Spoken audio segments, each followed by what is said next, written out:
Good morning, or depending when you're watching this, good afternoon, good evening, or good night. My name's Ross, and I was always told how to voice radio, so today I'm going to be showing you a new Carbink promo, which is going to be coming out in a Japanese magazine. Why couldn't we have that? Now, to be fair, when I was a small child, there was a magazine. It was called something like Top Deck magazine. And even though I lived in Cornwall, in the depths of the UK, there was a local shop that imported this magazine. And there was a war turtle, which I got in this magazine many years ago, that was a Wizards of the Coast stamped promo. Also got a weird Storm card for some X-Men game based around the movie. But we don't get that anymore, ladies and gentlemen. We have to buy our magazines without War Turtle promos. The good news is, Japan doesn't, and that gives us more promos to talk about. This isn't a card that's going to be coming out in Forbidden Light. This is just some promo Japan's getting. And it's kind of interesting, of course, because Carbink seeing a little bit of a resurgence lately. People are playing the Energy Keeper Carbink to ward off these stall decks like Hooper from Shining Legends, which people play with a whole bunch of hammers. Energy Keeper Carbink has actually seen a little bit of love lately. Can this new Carbink stand up? Well, first things first, it's a fighting Pokemon, so you've got plenty of advantages. You've got strong energy to do a little bit of extra damage. You've got Brooklet Hill to search it out and put it straight onto your bench. Given that it's a basic Pokemon, this is good. Not to mention you've got Regirock to do a bit of extra damage, and by the time this comes out, there should also be Diancie Prism Star, and as some people pointed out in my previous video, yes, this is the one Prism Star that actually has less than 160 HP. It has 120, love the corrections on the previous video. That means that if it's on the bench, it does 20 extra damage, so it's kind of like a double Regirock, all the way across the sky. It has got a retreat cost of 1, which is quite handy, that's quite low. It's got a weakness to grass, which would be an issue for something like Golisopod, but you've got 90 HP. Golisopod's going to run through you anyway. I suppose the one saving grace, a first impression where they didn't become active this turn, will not get a KO, so I suppose there's something. And being a fighting Pokemon, of course, is quite desirable at the moment. Zoroark GX is absolutely everywhere. I would say it is unquestionably the best card in the format right now. So, you know what? Always nice to have some fighting Pokemon that counter it. Is this actually good enough though? Well, the first attack I kind of like. 1 fighting energy, search your deck for a supporter card and a stadium card, reveal them, and put them into your hand. It's not bad. It's a decent little setup attack. Of course, I've already mentioned Brooklet Hill, which as a stadium card could be an awful lot of fun. But then again, maybe you search for something like a Parallel City to reduce the damage that your opponent's doing with certain types of Pokemon, or to limit their bench to 3 Pokemon or fewer.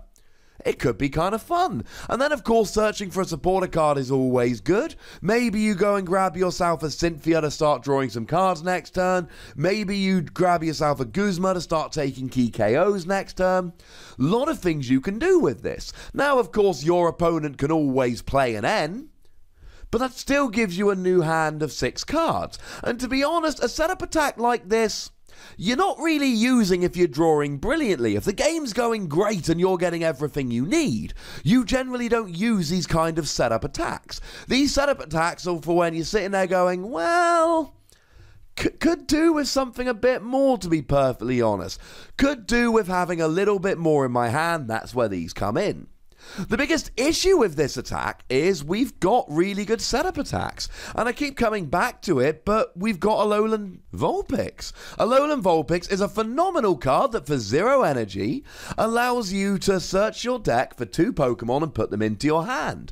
A lot of decks are playing something like a Tapu Koko promo at the moment. Now that's not a setup Pokemon, it's not going to actually help you set up, but it will, for a double colorless energy, do 20 damage to all of your opponent's Pokemon, spread around a nice lot of damage while you sit there and wait to set up. We've even got something like Dialga GX at the moment with Overclock, which allows you to draw until you've got 6 cards in your hand. We've got a lot of setup attacks at the moment. I'm not 100% convinced that this is actually good enough to go up against those other setup attacks, but it's something worth bearing in mind. And the other thing is, we've still got Carbink Break for a little while.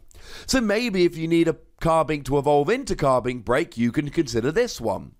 Of course, we've also got a Carbink which is immune to EXs, not GXs though.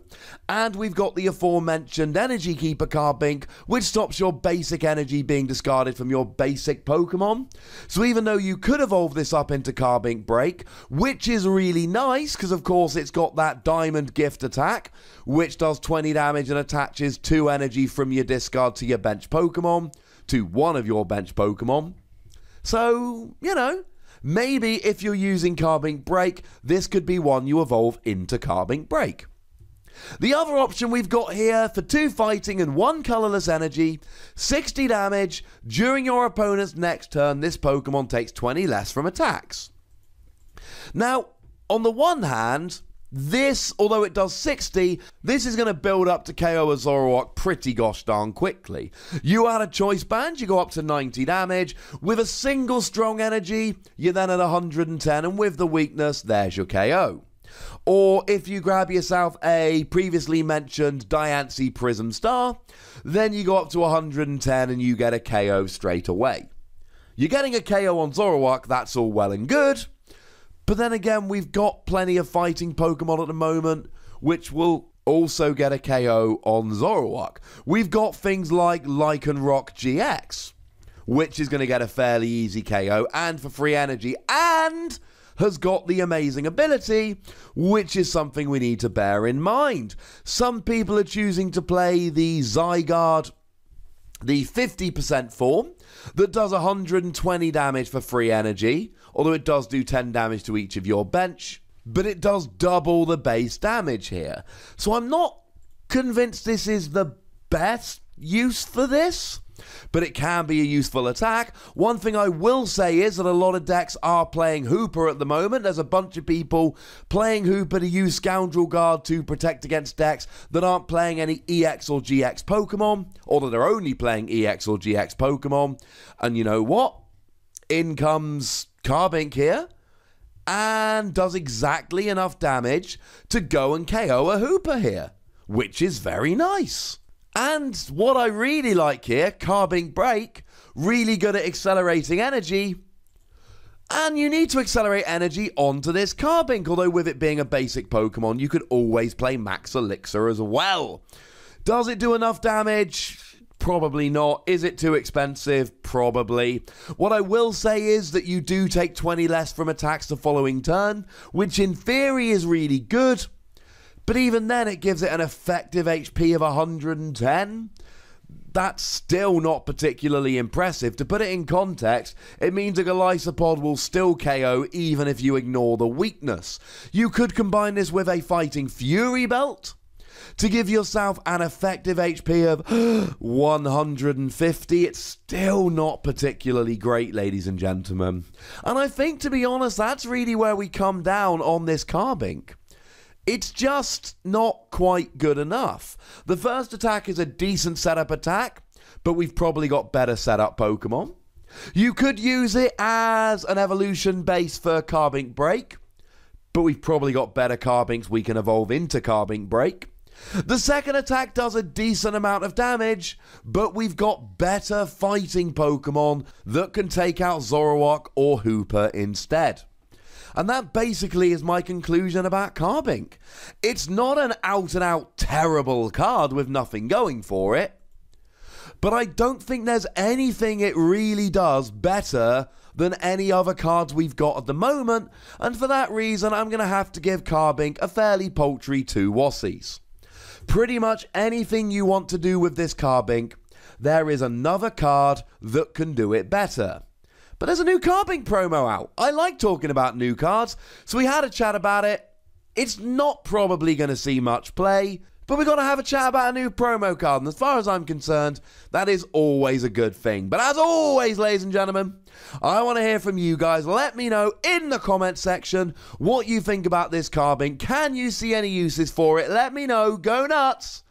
but be nice. Make sure you like this video, subscribe to this channel, follow me on Twitter at the Wassy, and Twitch for some live action at twitch.tv/PTCGRadio. If you want to support the channel, get some bonus podcasts and so on, you can do so by going to patreon.com/PTCGRadio. But by far the most important thing, as always, is to look after yourselves until next time. Thank you very much for watching. My name's Ross, and you've been watching PTCG Radio.